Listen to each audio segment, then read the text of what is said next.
네, 참 고민이 많은 시기고요. 많은 시장입니다. 그래도 힘차게 또 시작을 해보도록 하겠습니다. 아침엔 투자점입니다. 네, 여러분 안녕하세요. 호선입니다. 요즘에요. 언제 뭐 주무시는지 모르겠지만 네. 각자 주무시는 시간은 다르겠지만 음. 자기 전에 뉴스 체크하고 자고 아침에 일어나서 뭐 시장이나 뉴스 그렇죠. 체크해 보면 이게 완전히 바뀌어 있다. 뭐가 또 많이 쏟아져 있다. 이런 분들 많으실 거예요. 그러니까 롤러코스터라는 이야기가 사실 저는 맞지 않다고 생각하는 게 롤러코스터는 뭐 타면 재미라도 있지. 시장이 롤러코스터면 뭐 재미없다. 합니까? 재미 하나도 없습니다. 예, 그러게요. 저는. 네. 코스피 코스닥 0.5%, 0.9% 지금 하락하고 있는데 네. 한덕수 권한대행이 트럼프 대통령과 통화를 했습니다. 28분 네. 정도 통화를 했다고 네. 합니다.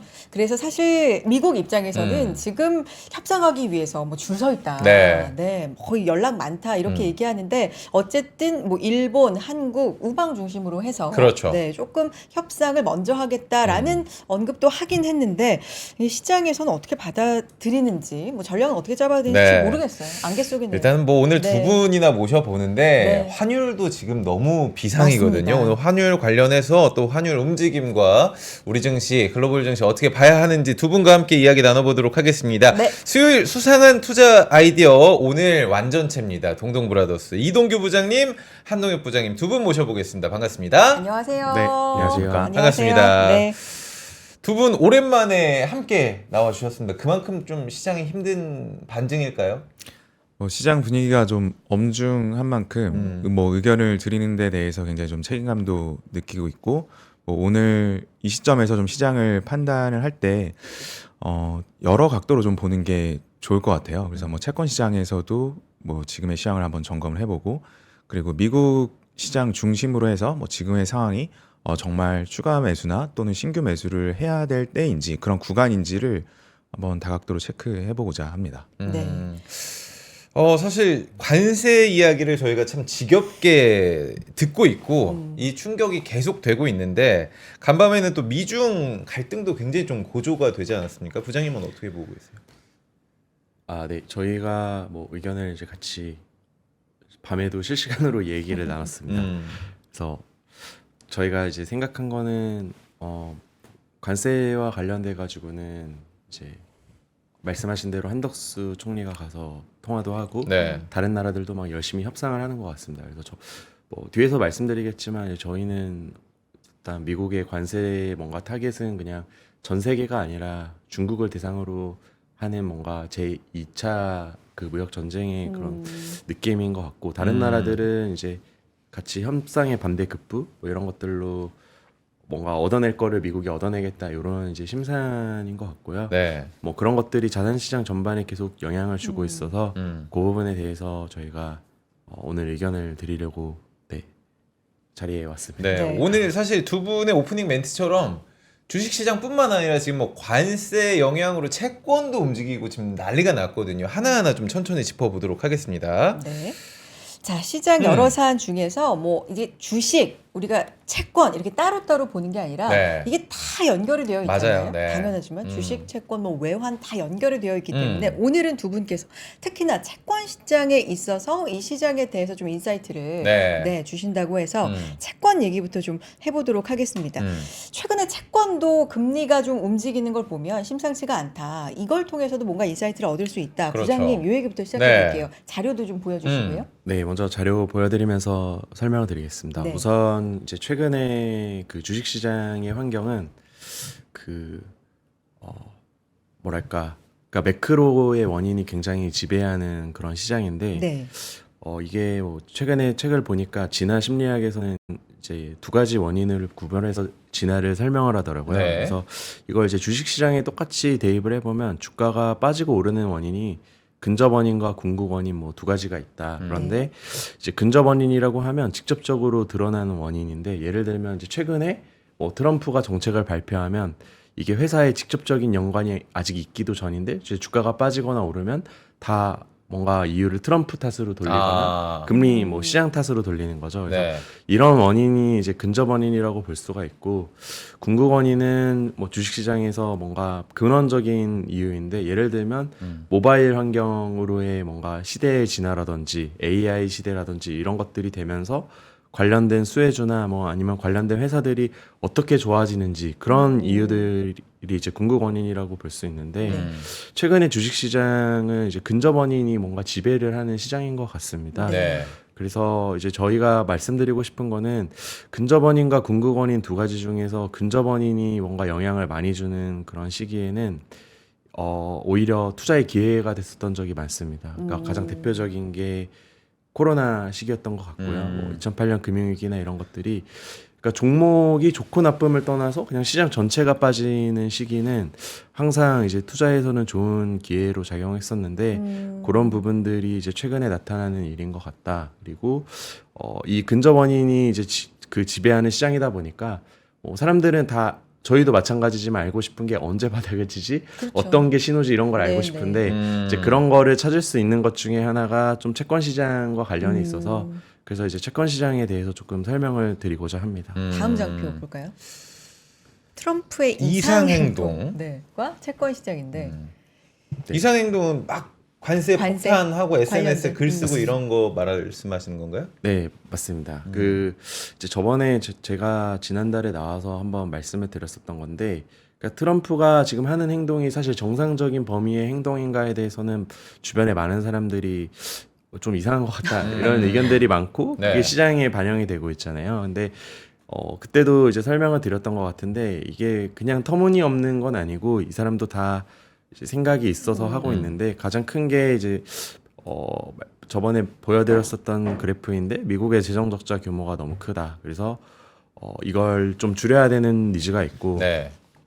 두 번째는 지금 이제 미국의 경제를 지탱하는 거는 뭔가 그 기축통화국으로서의 지위 이런 것들이 중요한데 그거를 이제 지탱하는 것 중에 하나가 미국 국채가 이제 유통이 되는 겁니다. 그런데 2025년에 지금 이제 뭐 앞으로 모든 시기를 비교했을 때 가장 많은 채권의 만기가 몰려 있는 시기고 이걸 이제 리파이낸싱을 해야 돼서 금리를 낮추고 싶다라는 게 이제 뭔가 가장 큰 니즈라고 봐주시면 될 것 같습니다. 그래서 실제로 미국에서는 전체 미국 예산의 한 9% 정도가 그냥 채권 이자를 갚는데 지금 쓰이고 있습니다. 그래서 이거를 좀 줄이고 싶다 하는 게 그 트럼프의 일단 생각이었던 것 같고 네. 그래서 재정 적자 폭을 줄이기 위해서 뭐 세 가지 그래서 그 지출을 줄이고 세금을 더 늘려야 되는데 그걸 이제 미국 기업에 하는 게 아니라 글로벌 그 국가들의 부과를 하는 거고 뭐 이제 심지어 아직 그 전에 한번 얘기가 나오고 지금 아직 얘기가 없긴 한데 네. 채권을 안 사니까 영구채를 발행하고 동맹국들한테 이걸 강매시키겠다 이런 것들이 이제 모든 게 다 그 미국의 부채를 낮추고 이자 지급 비용을 줄이는데 이제 쌓이고 있는 거고 이런 것들이 이제 시장에 전반적으로 영향을 이제 주고 있다 이렇게 이제 볼 수가 있을 것 같습니다. 근데 부장님 10년물 국채 금리도 오늘 막 뉴스가 엄청 많이 나오고 있던데 경기 침체 우려에도 상승하는 이유가 뭐 중국 때문이다, 뭐 무역 갈등 때문이다 이런 얘기 어떻게 좀 분석을 해주실까요? 아, 네. 그거는 이제 지금 보여드리는 그래프를 좀 보면서 이해를 해보려고 하는데요. 그러니까 지금의 현재 통화 시스템이나 경제 시스템은 그 미국이 기축통화국이라는 거에서 이제 출발을 합니다. 근데 그 미국이 기축통화국이다 보니까 전 세계에 달러를 공급하는 일을 하고 있습니다. 그래서 한국에서 통화를 찍지 않더라도 네. 한국 기업들이 미국에 수출을 많이 하거나 하면 그 이제 미국에서 돈이 한국으로 들어오고 이런 것들이 전 세계에 퍼져나가면서 이 경기 시스템을 이루고 있는데 그 근간은 이제 미국이 최대 소비 시장이라는 이제 곳에서 출발을 합니다. 그래서 미국이 가장 많이 소비를 하니까 한국이나 다른 나라의 회사들이 그 미국에 수출을 하고 그럼 달러가 들어오잖아요. 근데 네. 달러를 그냥 갖고 있을 수가 없으니까 이거를 이제 채권을 사는 겁니다. 그래서 채권을 사고 그 채권을 사기 때문에 미국은 이제 채권을 무한정 찍고 적자가 나지만 계속해서 시스템을 유지할 수 있는 이 사이클이 계속 돌고 도는 이런 환경인데 네. 요즘에 트럼프가 하는 거는 이 뭔가 시스템을 깨는 행동이죠. 그래서 첫 번째는 미국이 세계 최대 소비 시장이 아니라 생산 국가가 되겠다. 아 그러니까요. 소비국이 아니라. 네, 그러면 이제 생산국이 되고 그런 폭이 줄어들면 그 무역 흑자 국가들이 흑자가 나니까 그 돈으로 채권을 사는 건데 이제 채권을 사지 않습니다. 그래서 그런 채권 구매가 줄어들 것이다 하는 이제 시장의 우려가 있는 거고 네. 그러니까 이제 세 번째로 얘기하는 게 강매를 시키는 거죠, 안 사니까. 근데 이게 이제 지금까지는 아직까지 진행된 건 아니지만 뭐 지속 가능하냐 이런 문제에 대해서는 저희가 한번 생각을 해봐야 될 것 같고 네. 주식시장에서의 반응은 일단 이 시스템이 깨지는 거에 대한 그 과도한 우려를 하고 주식시장 먼저 이제 가격에 반영이 된 것 같습니다.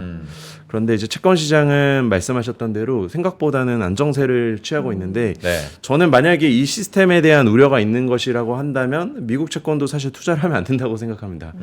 기축통화국이라는 이유로 사실 적자가 많이 나고 뭐 이래도 미국은 안 망하니까 투자를 그렇죠. 해주는 건데 네. 그런 전제가 다 무너지는 거기 때문에 사실 이제 그런 전제로 주식시장을 빼는 거고 우려가 있다고 하면 채권도 사면 안 되는데 채권은 반대로 사고 있고 주식은 멀쩡하잖아요. 그래서 저는 이게 그러니까. 조금 주식시장에서의 과도한 반응이지 않을까 뭐 이런 이제 생각을 좀 해보고 있습니다.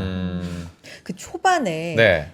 금리를 일부러 좀 낮추려는 의도가 있다. 네, 이런 얘기를 우리가 좀 많이 했었잖아요, 시장에서. 그렇죠. 실제로 10년물 기준으로 하면 거의 뭐 4.8 이렇게 가다가 3.9도 찍었어요. 근데 네. 다시 4.3 정도로 좀 올라갔거든요. 그렇죠.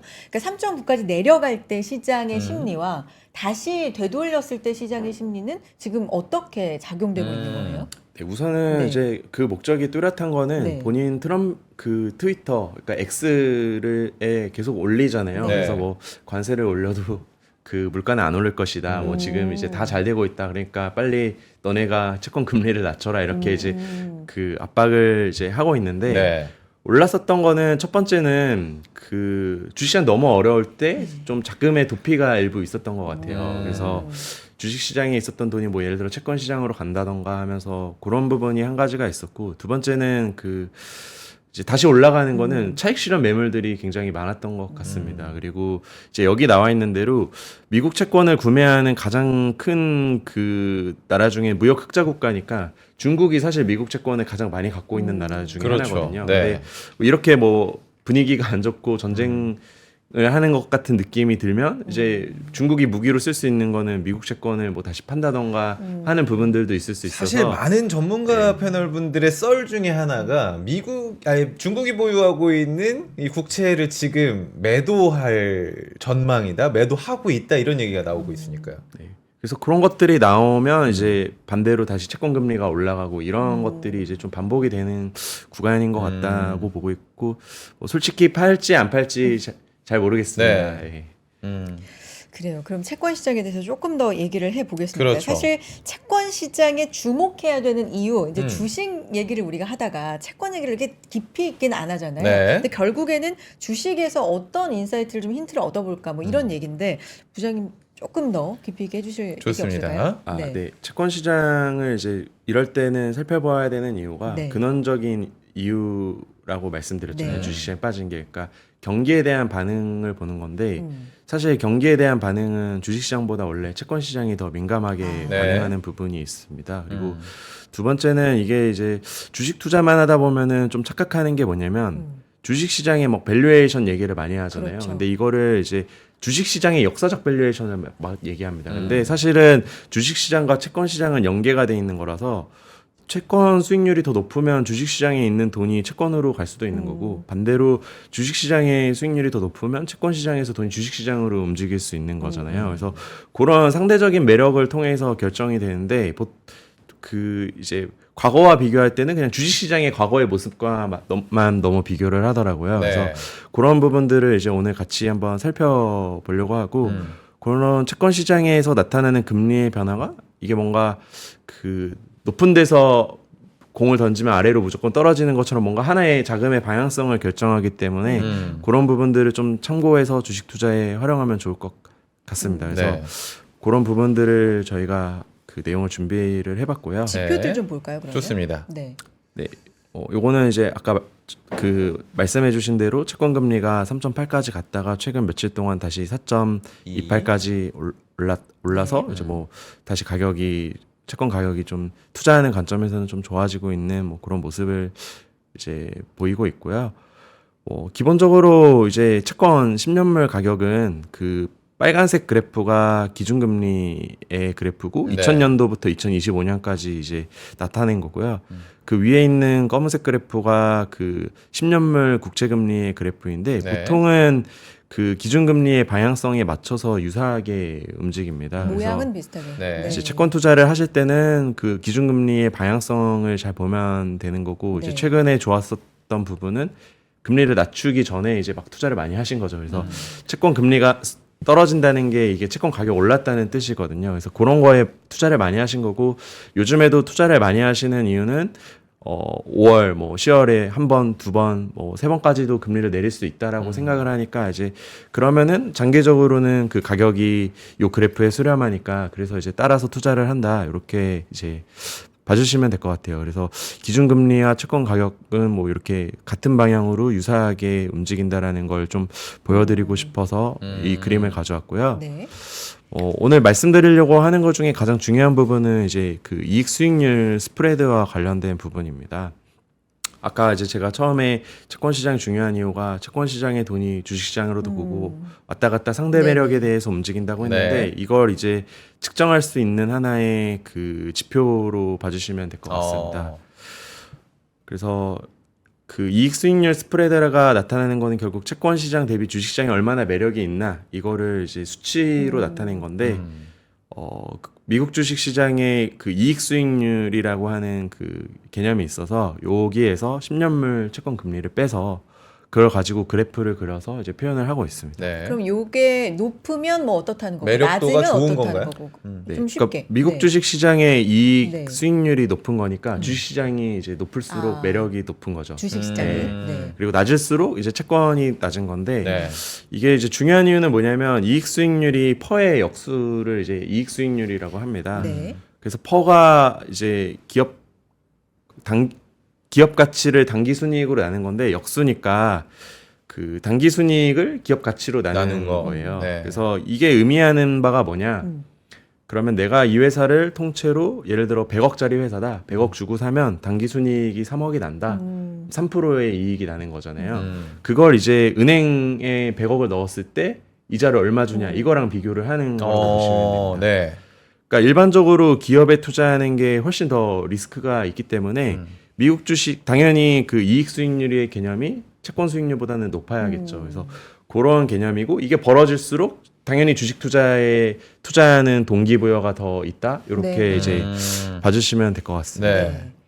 그러니까 투자하는 매력이 주식이 더 높은가, 채권이 더 높은가, 뭐 이런 부분인데 옆에 이자율도 좀 궁금하고 이런 네. 지표 좀 네, 설명도. 그래서 음. 이자율의 개념이 아까 제가 100억짜리 회사를 사면 네. 이 회사가 단기 순이익이 예를 들어서 5억을 준다. 네. 그럼 5%인 거잖아요. 5%죠. 근데 내가 이 100억을 기업에 투자하지 않고 은행에 맡기면 은행 이자를 받을 거잖아요. 맞아요.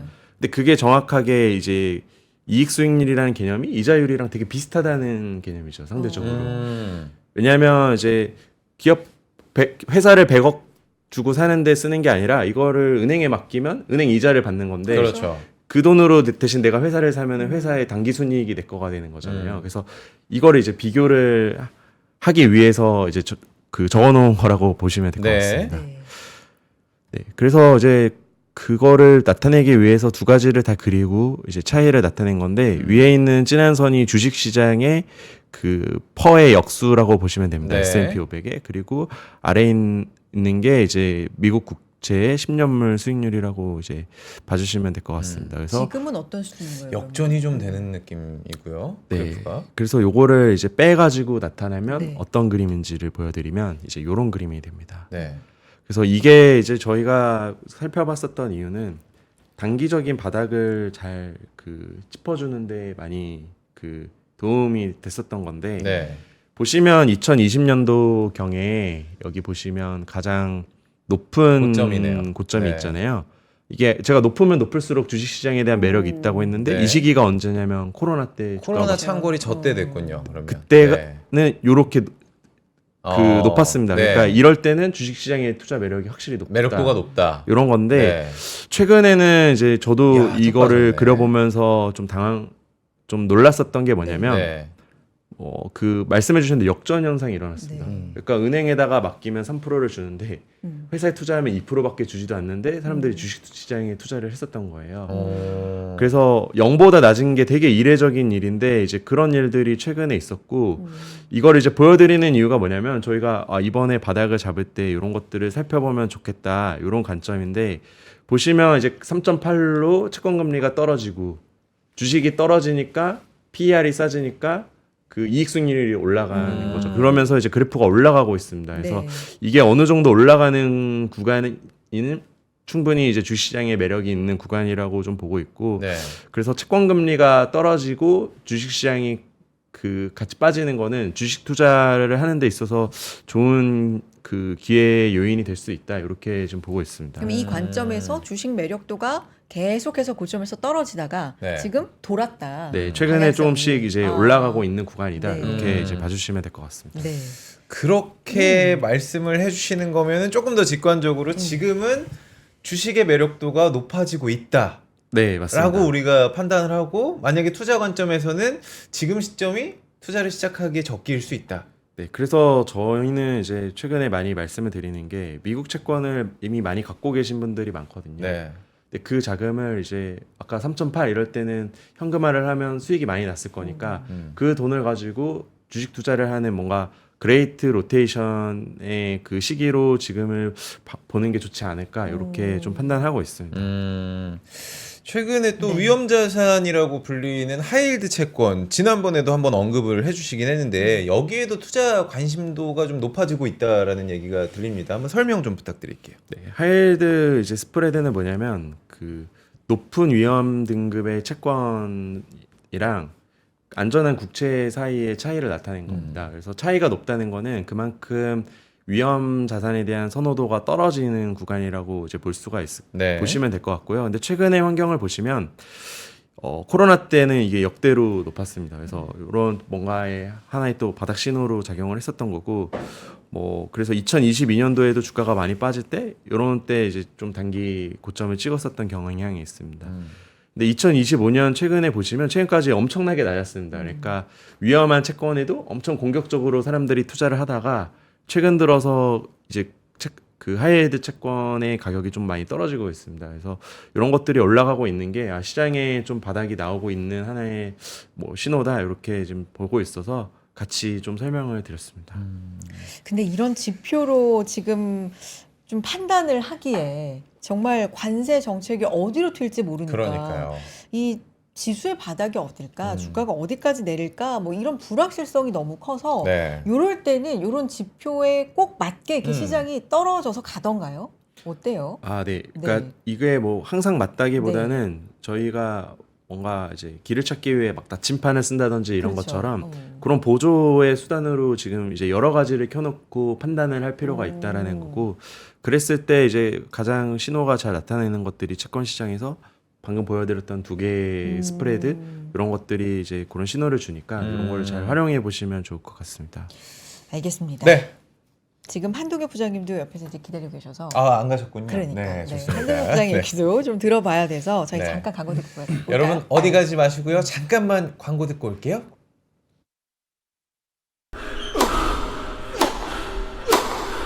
멋있다.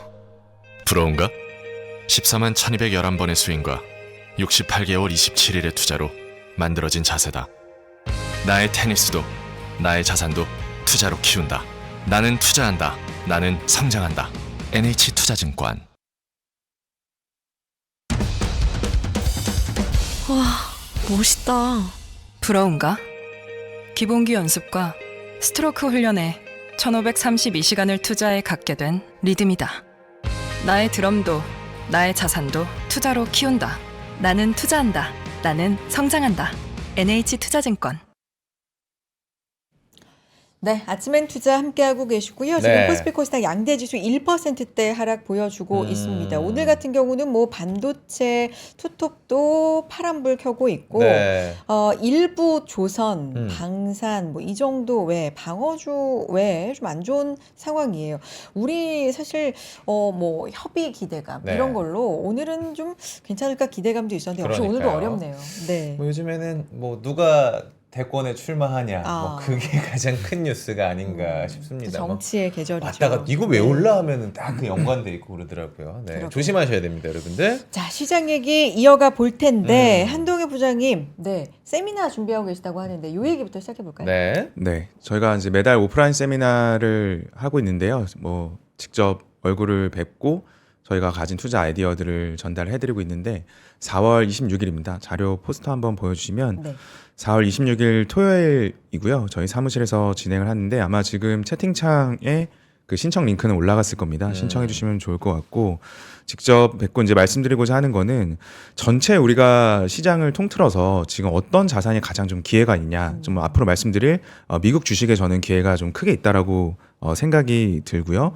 그리고 이제 브라질 쪽에서도 우리가 간과할 수 없는 브라질 채권이 굉장히 바이 더 딥 영역에 있다. 그래서 두 가지를 중심으로 저희 시그니처 팀에서 오프라인 세미나를 통해 여러 가지 아이디어들을 전달해드릴 예정입니다. 뭐 시장이 어려운 만큼 사실 그 어려움의 강도가 클수록 뭐 한켠에서 보면 좀 기회로 작용하기 마련이거든요. 그래서 좋은 시간으로 투자 아이디어들을 정립해 나갈 수 있으면 좋을 것 같습니다. 네. 좋습니다. 관심 있는 분들도 많이 참여해 주시고요. 네. 네. 다시 또 질문으로 돌아가 보도록 하겠습니다. 우리 한동엽 부장님께는 시장 관련 질문들을 저희가 좀 준비를 했는데 지금 사실 뭐 미국 시장뿐만 아니라 아시아, 유럽 시장까지 지금 뭐 글로벌적으로 지금 증시가 굉장히 재미가 없는 상황이잖아요. 그럼에도 또 우리는 미국 증시를 한번 지켜봐야 한다라는 뷰를 오늘 좀 말씀을 해주시죠. 어떤 이야기부터 해볼까요? 일단은 저희가 이 첫 방송을 이제 미국 주식으로 시작을 했고 네. 뭐 저희 팀도 오랫동안 미국 주식을 운용해 오고 있습니다. 뭐 그런 과정 속에서 뭐 여러 가지 위기들을 정말 숱하게 많이 겪었지만 뭐 가장 최근에 겪었던 게 이제 코로나 위기였었거든요. 저희가 미국 주식을 운용할 때 코로나로 인한 급락장 이전에도 거의 주식 비중이 95%에서 100%에 가까웠습니다. 근데 결국에 그 위기를 지나고 나서 굉장히 좋은 수익률로 전체 엑시스를 할 수가 있었거든요. 그러니까 그러한 경험을 바탕으로 지금의 미국 주식 폭락장을 보았을 때 저희는 뭐 단연 좀 기회라고 보고 있습니다. 기회 영역에 와 있고 네. 어디가 정말 뭐 칼날같이 정말 바닥이다, 바닥 시점이다라고 말씀드리기는 어렵지만 그건 지나고 나서야 알 수 있습니다. 그렇죠. 하지만 그런 기회 구간에는 충분히 진입을 했다라고 저는 말씀을 드리고 싶고요. 그러한 근거들을 오늘 몇 가지 좀 보면서 설명드릴 수 있도록 하겠습니다. 좋습니다. 먼저 여러분들이 이 트럼프의 본심을 정확히 인지를 해야 될 필요가 있고 사실 지금 트럼프의 행동은 비단 공화당과 트럼프만의 입장이 아니라 미국 전체의 입장이 지금 장기적으로 진행되고 있는 과정이다라고 말씀을 드리고 싶습니다. 제가 표를 보면서 좀 말씀을 드리면 네. 이러한 그 이야기들이 많아요. 트럼프가 강하게 나가는 게 결국 협상을 위한 헐리우드 액션이다. 또는 금리 인하를 위해서 경기 침체를 유도할 목적이다. 또는 미국의 무역 적자를 해소를 위한 뭐 차선책이다, 고육지책이다 이런 얘기가 나오는데 사실 이러한 것보다 우리가 명확하게 인지를 해야 되는 거는 미국이라는 나라가 전 세계 소비의 어떤 핵심적인 국가입니다. 소비 위주의 국가에서 제조업 강화와 무역 수지의 개선의 길로 가고자 함이 분명한 본질인 것 같아요. 이거는 바이든 행정부 때도 마찬가지고요. 왜 바이든 행정부 때도 이 기조가 똑같다고 저는 말씀을 드리냐면 제가 2017년, 18년도 그 방송을 했을 때 그때 트럼프 무역전쟁 1기였어요. 네. 무역전쟁 때마다 방송하는 것 같은데 그때 올렸던 관세가 바이든 정부 때도 그대로 유지됐단 말입니다. 그러니까 지금 트럼프가 이야기하고 있는 관세 정책이 만약 한 4년 뒤에 미국의 대통령이 민주당 정권의 어떤 후보로 바뀌었다라고 하더라도 특별히 달라지진 않을 겁니다. 그러니까 미국의 방향은 전체적으로 소비 위주의 국가에서 지금 통상 관계를 다시 무역 수지 개선과 제조 강화에 힘을 쓰고 있기 때문에 이 기조는 길게 갈 거고 시장은 결국에 이에 적응을 할 겁니다. 네. 그래서 새로운 무역 질서와 통상 질서에 재편돼서 시장은 움직이게 될 건데 이 판은 정말 많이 봤던 것 같아요. 네. 그래서 이제 그 미국에서 이 관세율을 정하는 수식을 이렇게 보면은 결국에 미국이 겪고 있는 무역 적자를 수입액으로 이제 나눈 거잖아요. 네. 그래서 이거를 이항해서 처리를 해보면 실적으로 미국이 어떠한 나라로부터 수입하는 금액에 세금, 그러니까 세율을 매겨서 이 미국의 무역 적자보다 이게 더 크게 하겠다 또는 거의 증오를. 비슷하게 하겠다. 네. 이렇게 이해를 우리는 이 산식을 해볼 수 있는데 이를 베트남의 관세율로 한번 이해를 해볼게요. 네. 트럼프가 발표한 게 베트남의 한 46% 정도 네. 상호 관세를 하겠다라고 네. 발표를 했습니다. 그럼 이 46%는 누가 냅니까? 베트남. 이 올라간 관세는 베트남의 생산자, 그러니까 네. 미국에 파는 베트남의 생산자가 내던가 네. 아니면 미국의 소비자가 내야 됩니다. 그렇죠. 오른 가격만큼. 네. 근데 미국의 소비자가 이거를 내게 할 수 있습니까? 어렵습니다. 왜냐하면 그는 바로 인플레를 유발을 하고요. 정치인들이 표심을 잃기 위한 바로 직격탄이 인플레 유발입니다. 그러네요. 그렇기 때문에 미국의 소비자한테 모두 다 전가시킬 수는 없어요. 네. 그럼 베트남 입장에서 보면은 세 가지 방법이 있습니다. 미국의 수출을 덜해서 네. 요거 자체를 줄여주던가 아니면 미국의 물건을 많이 사주던가 아니면 이 46%를 공시한 거를 제로로 만들던가 아니면 충분히 낮추던가 이 세 가지 방법이 있습니다. 네. 근데 미국의 1인당 GDP는 세계 6위를 하고 있고 6만 5천 불 정도 됩니다. 네. 근데 베트남은 1인당 GDP가 101위를 하고 있고요. 3,800불 정도 됩니다. 야. 그러니까 과도하게 많이 미국의 물건을 많이 사줄 수가 없어요. 네. 그렇기 때문에 지금 적극적으로 대미 관세를 낮추기 위해서 베트남의 국가 주석이 협상을 하고 있는 그렇죠. 거고요. 네. 그걸 넘어서 사실 이거를 하더라도 충분히 이 지금 미국이 지적하고 있는 무역 적자 폭을 줄여주지 못합니다. 그렇기 때문에 그 외에 어떤 그 방위적인 협상이라든지 또는 더 그 광범위한 정치적인 협상이 테이블에 올라올 수밖에 없습니다. 그래서 지금 미국은 이 관세를 통한 전반적인 그 미국 중심의 세계 질서를 다시 재편하고 있다. 그런 것들이 플러스 알파로 갈 거기 때문에 사실 지금 미국의 입장에서만 보면은 굉장히 남는 장사를 하고 있다라고 저희는 보여집니다. 지금 이 4월 4일 날 제가 작성한 자료인데 대부분 지금 관세에 대한 공포에 몰입이 되고 있어요. 매몰되고 있는데 네. 실질적으로 4월 4일 날 동시에 발표를 한 게 미국 상원에서 감세 재원이 포함된 5.5조 달러의 패스트트랙 예산안을 발표를 했습니다. 그리고 자동차 관세와 함께 그 자동차 대출 이자액 세액 공제를 발표를 했거든요. 그러니까 이런 것들은 지금 시장에 완전하게 묻혀 있어요. 네. 그렇기 때문에 지금 우리가 당장 시장을 바라볼 때는 관세에 대한 두려움이 굉장히 크나 4월을 지나가는 시점에는 규제 완화, 법인세이나 그리고 우방국과의 어떤 그 관세를 필두로 한 다양한 어떤 정치적인 협상들 그리고 평화 협정에 대한 딜들 그리고 내년에 중간 선거까지 오히려 우리가 보지 못한 호재의 영역들이 앞으로는 더 많을 거다라고 저는 생각을 합니다. 네. 그래서 지금 미국의 주가가 굉장히 많이 폭락한 상황에서는 4월에서 5월 기점으로는 분명히 변곡점은 나올 것이다라고 생각이 듭니다. 그래서 지금의 하락폭을 역사 속에서 한번 통계를 살펴보면요. 그 S&P 500이 2일 연속 4% 이상 급락하고 3일째도 하락 마감한 거는 거의 없는 사례입니다. 그러니까요. 네. 어제는 진짜 상승 마감하지 않을까 했었어요. 네. 맞습니다. 하락했죠. 뭐 그것까지 치면은 거의 역사 속의 네. 폭락 장세에서 우리가 보기 힘들었던 음. 드문 사례이고요. 네. 2일간의 4월 4일 기준으로 2일간의 하락폭은 역대 5위급이고 네. 이거보다 능가하는 게 87년의 블랙 먼데이, 그다음에 08년 10월 6일 날 7일 뭐 그것도 3% 이상 금융이 4%까지는 하락 안 했어요. 네. 연속으로. 그러니까 그만큼 지금 굉장히 그 과도하게 반응을 하고 있다라는 것들을 우리는 통계를 통해서 알 수가 있고요. 지금의 어떤 공포 지수가 뭐 오늘 장마감하고 40레벨까지 갔고 빅스 지수의 선물 값도 거의 30을 상회하고 있습니다. 네. 역사 속에서 보면은 이 40레벨대를 빅스 지수가 기록을 했을 때 만약 매수를 했다라고 한다면 1년 수익률, 2년 수익률, 뭐 최대 5년 수익률까지 모두 플러스입니다. 그러니까 지금 영역에서 통계치를 내보면 그냥 지금 사면은 1년에서 5년 사이에는 모두 플러스권을 기록했다라는 야. 거예요. 그러니까 그 안에서도 살펴보면 빅스 지수가 80까지 간 적도 있습니다. 네. 쭉 그 줄을 세어 보면은 한 40레벨대에서 50레벨대에 샀을 때의 장기 성과가 탁월합니다. 그렇기 때문에 지금 영역에서 매수를 고려하는 거는 저는 합리적인 생각이라고는 의견을 드리고 싶고요. 그러면 더 심하게 한번 가볼게요. 끝까지 밀어붙여 볼게요. 네. 역사 속에서 정말 그 크라이시스가 위기가 발생하기 이전에 최고점에서 내가 매수했다. 그 정말 끄트머리, 그 머리도 아니고요. 거의 정수리 부분에서 매수했다라고 네. 한다면 네. 뭐 통계는 이거예요. 자료는 investing at the worst times. 가장 그 안 좋은 순간에 뭐 예를 들어 29년에 아까 뭐 채팅창에 대공황도 대공황. 나왔습니다만 대공황, 그다음에 세계 대전, 그다음에 정말 그 고율의 어떤 하이퍼 인플레이션이 있었던 네. 그레이트 인플레이션, 블랙 먼데이, 닷컴 버블, 글로벌 금융위기 그리고 코비드 19까지 최고점에서 매수하면 어떻게 되냐? 지금까지 연평균 수익률이 다 10%가 넘는 경우가 많습니다. 그러니까 지금까지. 네. 아. 그래서 이걸 정리해 보면 네. 여러분들이 S&P 500을 위기 터지는 하루 전날 최고점에서 매수했다 하더라도 즉 당신의 매수 타이밍이 아주 나빴다고 하더라도 우리는 14% 그리고 글로벌 금융위기 전날 매수해도 연 10%, 닷컴 버블 전날 매수해도 연 8%, 블랙 먼데이 전날 매수해도 지금까지 연 11%를 기록을 할 수 있습니다. 최악을 가정해도. 네. 최악을 가정. 최악을 가정해도요. 네. 그렇기 때문에 여러분들이 다른 시장은 모르겠어요. 제가 국내 시장에 대한 매수 어떤 전략은 모르겠는데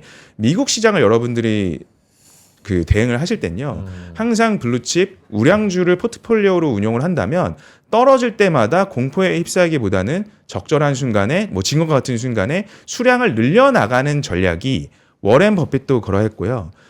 그 수량을 늘려가는 전략이 미국 시장에서는 장기적으로 옳은 결과를 만들어냈다. 그게 이제 경제 패권 국가의 주식시장에 우리가 참여하는 어떤 전략 중에 하나이거든요. 그렇기 때문에 지금의 구간은 저는 저희가 운영을 했을 때는 2차 추가 매수 구간이라고 저는 생각을 하고 이번 주에 저는 2차 레터를 보냈어요. 투자자분들에게. 그래서 2차 매수를 들어가기 시작을 했습니다. 조금 더 지금의 지수의 폭락 상황을 어느 구간에 와 있는지 좀 살펴보도록 할게요. 네. 그 2월 19일부터 4월 4일까지 나스닥 100 지수가 21.5% 하락했습니다. 뭐 지금까지 하면 조금 더 하락을 했을 것 같아요. 그러니까 작년에 그 엔캐리 트레이드 청산 그 이슈가 있었을 때 국내 시장도 삼성전자 종가로 마이너스 10% 마감했을 때 미국 나스닥이 마이너스 10% 빠졌는데 그거보다 이제 훨씬 능가하는 수준을 기록을 하고 있고요. 이거를 우리가 어떠한 사건이 일어났을 때 그 어떤 이벤트들이 정규 분포상에 우리가 수학적으로 위치하고 있다고 한다면 지금의 미국 시장은 어디에 있을까 한번 볼게요. 네. 우리가 그 중학교 때 배웠던 정규 분포 표를 보면은 그 1 정규 분포, 1 스탠다드 디비에이션 구간에 있는 게 한 68.27%입니다. 그 평균을 기준으로 했을 때, 그러니까 즉 90에서 110 사이에 왔다 갔다 할 확률이 68.27이에요. 네. 그럼 조금 더 넓혀서 평균이 100인데 80에서 120 사이에 왔다 갔다 할 확률이 95.45입니다. 그거를 우리는 2 정규 분포에 있다고 합니다. 거의 3 정규 분포까지 가게 되면은 거의 99% 극단의 그러겠죠. 수준에 네. 있게 되는 거예요. 요걸 갖고 그러면 지금의 나스닥은 어디에 위치할까를 한번 보겠습니다. 제가 그 어제 기준으로 나스닥 지수가 과연 그 앞으로 그 멀티플 기대감을 받는 PER 수준으로 봤을 때 어느 구간에 있을까 이렇게 차트를 좀 그려봤더니 지금 마이너스 2 정규 분포에 거의 근접해 있습니다. 그러니까 평균은 5년 평균으로 봤을 때는 한 미국의 그 선행 그 이익력을 감안한 PER이 25배거든요. 5년 평균이. 근데 지금 거의 20에 근접을 해오고 있어요.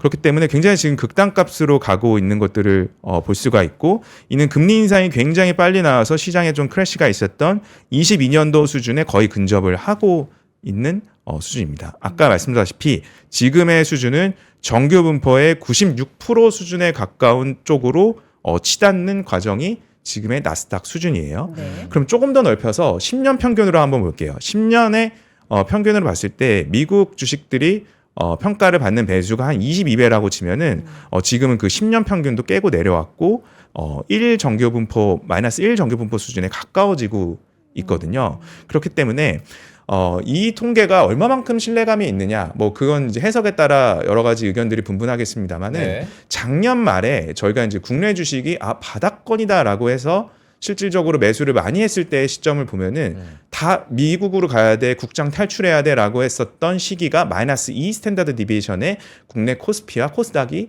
있었어요. 네.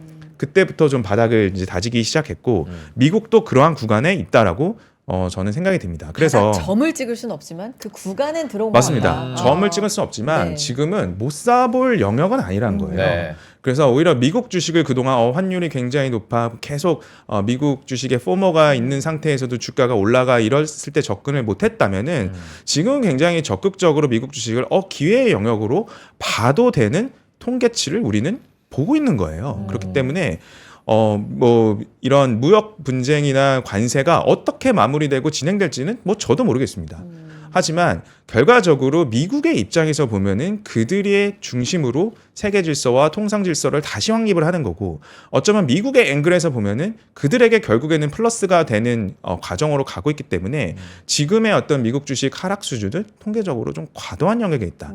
반대로 보면은 매수를 해볼 수 있는 영역에 충분히 들어와 있다라고 말씀을 드릴 수 있겠습니다. 근데 문제는 이제 관세 전쟁에 너무 초입이라는 거고, 그렇죠. 우리 시각으로 오늘 오후 1시부터 이제 상호 관세 발효가 발효가 됩니다. 되는 거고, 음. 중국하고는 너무 강대강으로 이제 가고 있는 그렇죠. 분위기긴 네. 하고, 근데 협상 이제 얘기가 조금씩 나오는 국가들도 있긴 있는 것 같은데, 그래서 우리가 관세 때문에 지금 뭐 바닥 영역이라고는 말씀해 주셨지만 이게 손이 안 가는 건 사실이에요. 그렇죠. 그러면은 뭐 반대로 좀 네. 그 사례를 들어보면 네. 그 2차 세계대전 때는 어땠을까요? 음. 그럼 대공황 그래서 때는 뭐, 어땠을까요? 지구가 네. 망할 수도 있겠구나라는 생각을 했겠죠. 네, 코로나 때 정말 위기를 기회로 돌렸던 투자자들은 어땠을까요? 뭐 그때는 뭐 지금보다 더 희망이 있었을까요? 그러니까 사실 뭐 뒤에서 이제 워렌 버핏의 예전에 뉴욕타임스 기고문도 같이 한번 살펴보겠지만 네. 그 시장은 그 2차 세계대전 때도 그렇고 전쟁이 이미 안 끝났고 연합군이 아직 중대한 결정을 하기 이전에도 네. 시장은 회복하고 있습니다. 음. 대공황이 일어나고 나서 실질적으로 경기가 회복하기 이전에 이미 주가는 30%씩 올라 있습니다. 그래서 우리가 꼭 견지를 해야 되는 거는 주가는 먼저 움직입니다. 아. 먼저 선반영해서 움직이고요. 정말 우리가 사야 되는 영역에 있을 때는 시장의 어떤 뉴스 플로우들이나 헤드라인이 좋은 게 전혀 없을 때가 많아요. 지금이네요, 지금. 네, 코로나 때도 그러했고요. 그래서 그와 관련된 자료들을 좀 추가적으로 네. 살펴보도록 좋아요. 할게요. 네. 그러니까 지금의 어떤 그 관세로 인한 이런 그 분쟁들은 정말 제가 좀 기시감이 드는 게 그 트럼프 1기 때의 어떤 과정과 비슷한 것 같아요. 점점 더 포커스는 미국과 중국으로 좁혀지고 있습니다. 지금 50개국을 넘어서 뭐 그 이상의 국가들이 뭐 미국으로 달려와서 뭐 우리나라도 뭐 한덕수 대통령 권한대행께서 통화를 직접 하셨고 네. 적극적으로 지금 협상 테이블로 나와서 아까 뭐 베트남도 방법이 없어요. 협상해야 돼요. 그렇기 때문에 적극적으로 하고 있는데 중국과 지금 그 어떤 분쟁의 골이 깊어지고 있잖아요. 그렇죠. 그러니까 그 무역 분쟁 1기 때와 굉장히 유사한 거죠. 그래서 그때 당시에도 시장이 고점 대비 한 20% 정도 폭락을 하고 나서 이제 바닥을 다지기 시작했고, 저도 이제 그러한 영역에 와 있다고 보는데, 좀 자료를 보면서 말씀드리면 네. 협상의 희망은 중국을 제외한 여러 나라들은 계속해서 진행을 하고 있습니다. 뭐 2, 3일 전에 뭐 이제 베트남 국가주석과 뭐 통화 이야기들이 나오면서 네. 뭐 이런 관련된 주식들이 또 반등을 하기도 했고요. 그리고 뭐 대미 관세 0으로 할 의사를 뭐 진행하고 있다. 뭐 이스라엘 네타냐후 총리 가장 먼저 미국을 방문을 했고, 지금 유럽도 전향적인 그 굉장히 어그레시브한 태도를 갖기보다는 공산품의 무관세를 제한했다. 뭐 여러 가지 계획들을 이야기를 하고 있습니다. 이제 중국만 이제 포커스로 계속 이제 좁혀지고 있는 상황이고요. 그래서 아까 말씀드린 이 1기 무역 분쟁 때 2018년 9월에 2,940포인트 하던 S&P 500 지수가 네. 딱 4달이었거든요. 9, 야. 10, 11, 12. 4달에 걸쳐서 이제 고점 대비 20% 조정이 있었고요. 네. 당시 2019년도 1월 방송에서도 비관론이 아주 가득했습니다. 근데 그때가 이제 바닥을 다지고 이제 올라오는 계기를 마련을 하게 됐고요. 이 공포를 나타내는 센티먼트들을 보면은 정말 시장 극단에 있어요. 그렇기 때문에 지금 풋옵션을 사는 비중도 거의 풋콜레이셔가 1에 근접할 만큼 굉장히 극단적인 공포, 익스트림 피어 구간에 와 있는 건 명확하고요. 네. 그렇게 해서 부정적일 때 매수 안 하면 사실 뭐 고점 돌파할 때 또는 모두가 환호할 때 매수할 거냐, 두 가지를 한번 비교를 1대1로 해보시죠. 어느 때 사는 게 유리하겠습니까? 저는 지금 구간이라고 좀 생각이 들고요. 네. 아까 이제 정규 분포에서 좀 보여드렸던 것들을 전 세계 증시를 놓고 보면은 네. 미국은 오히려 아까 뭐 이동규 부장이 채권 시장을 빗대어서 좀 말씀해주셨다시피 굉장히 정규 분포 상단에서 지금은 그 오히려 극단, 상단에서 저쪽 극단으로 지금 가고 있는 과정이고 더 내려왔을 겁니다. 오히려 이제 그동안 좀 좋았던 유로존이나 뭐 중국 시장 뭐 빅테크 기준으로 굉장히 좋았잖아요, 연초부터. 그런 것들은 오히려 상단을 찍고 오히려 이제 좀 해소가 되는 네. 구간이기 때문에 오히려 지금 같은 경우에는 많이 오른 중국 주식을 매도하고 오히려 미국 주식을 바닥 구간에서 좀 사는 영역으로 하는 전략이 맞지 않겠냐라는 생각이 듭니다. 그리고 워렌 버핏의 네. 그 위기 때 매수를 했던 뉴욕타임스 잘 인터뷰 안 하거든요. 그 뉴욕타임스와 글로벌 금융위기 때 매수를 하면서 했던 인터뷰를 다시 한번 볼 필요가 있을 것 같아요. 네. 뭐 요거는 제가 그 전문을 좀 그 번역해서 갖고 왔습니다. 이런 이야기를 워렌 버핏이 해요. 참새를 기다리면 봄은 이미 지나간다. 그러니까 참새를 기다리면, 그러니까 좋을 때를 기다리면 이미 주식시장은 다 올라왔다라는 거예요. 그래서 이 2018년 한 10월 부근인데 저는 주식시장이 오를지 내릴지 뭐 특별한 생각이 없다. 물론 생각이 있으시겠죠. 근데 그게 중요한 게 아니라 장기적으로 봤을 때 시장은 계속해서 높아질 가능성이 있고 아까 말씀드린 좋을 때를 기다리면 봄은 지나간다. 대공황 때 다우지수가 32년도 7월 8일 40일이었다. 네. 경제 상황은 프랭클린 루즈벨트가 취임할 때까지 계속해서 안 좋았으나 대공황 영역에 계속해서 있었으나 그때는 이미 시장은 바닥 대비 30% 상승했다. 2차 세계대전 때도 연합군의 운명이 바뀌기 전 훨씬 전인 42년 4월에 바닥을 쳤다. 80년대에도 인플레이션이 극심할 때 뭐 지금이랑 비슷할 수 있겠죠.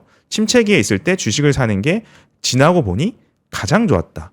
그래서 내가 생각했을 때 나쁜 소식은 주식을 투자할 때 가장 좋은 친구인 것 같다라는 이야기들을 합니다.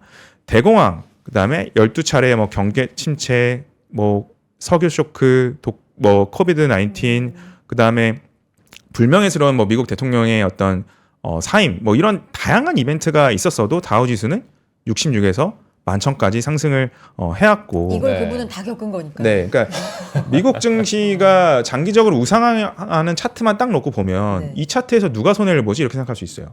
하지만 많은 투자자들이 손해를 봅니다. 그러한 투자자들은 어떤 특성을 갖고 있냐라고 이제 워렌 버핏이 정리를 했냐면 네.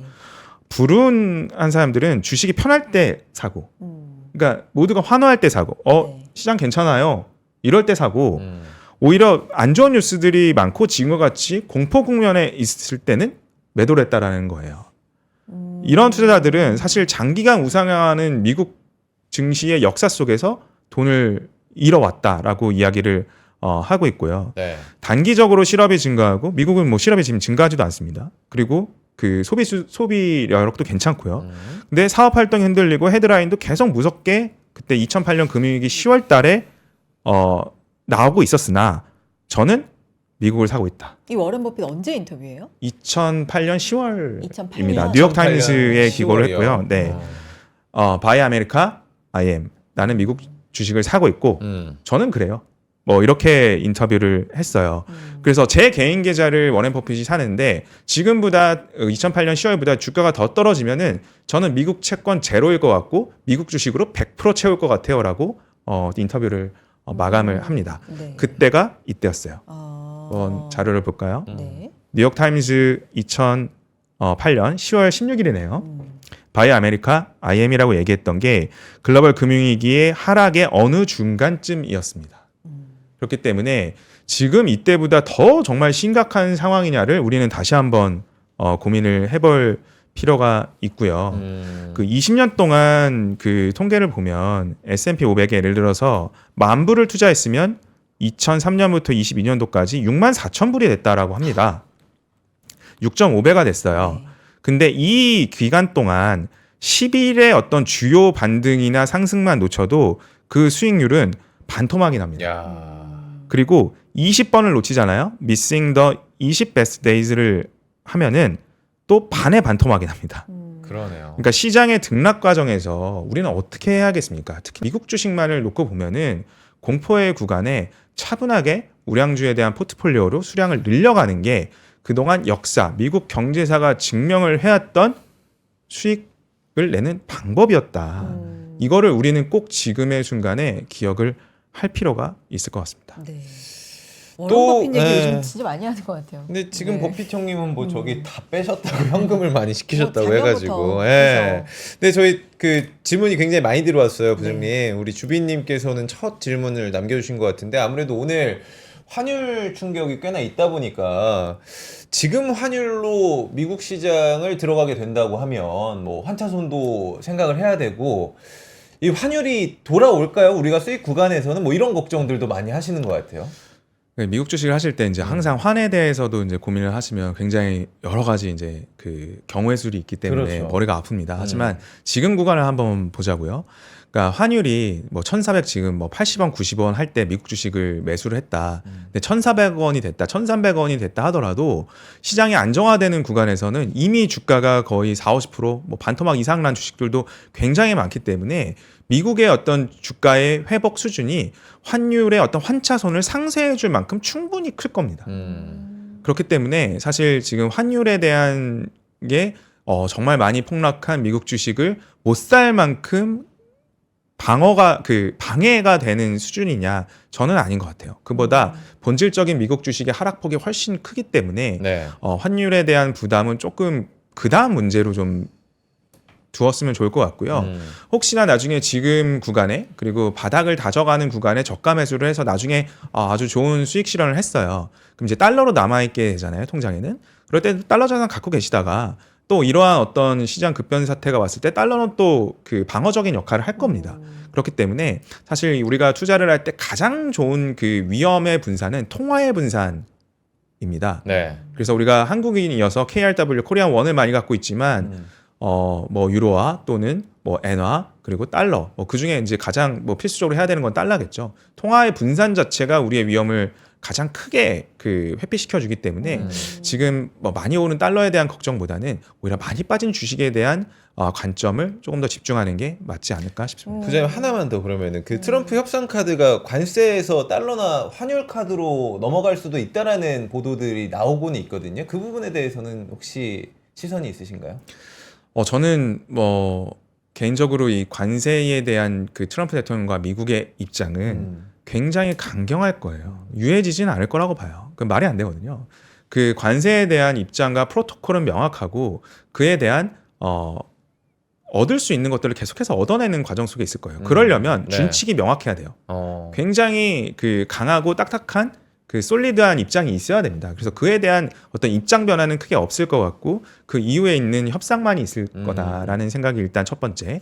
그리고 앞으로의 어떤 미국 달러의 방향은 미국에서 어떤 입장을 갖고 있냐라고 봤을 때 앞서 우리가 기억해야 되는 본질은 미국이 하고자 하는 거는 공화당이든 민주당이든 바이든이든 해리스든 트럼프든 또는 그 다음 대통령이 누가 될지 모르지만 그분이든 미국의 내수에 있어서 제조업을 훨씬 부흥시키고 싶어하는 장기적인 그 미국의 플랜이 있기 때문에 그렇다 한다고 한다면 미국의 달러가 전반적으로 강세로 가는 트렌드보다는 그래도 미국의 제조업을 통해서 수출 경쟁력을 얻으려면 조금은 안정화되는 약화가 되는 게 훨씬 더 미국 경제엔 유리할 겁니다.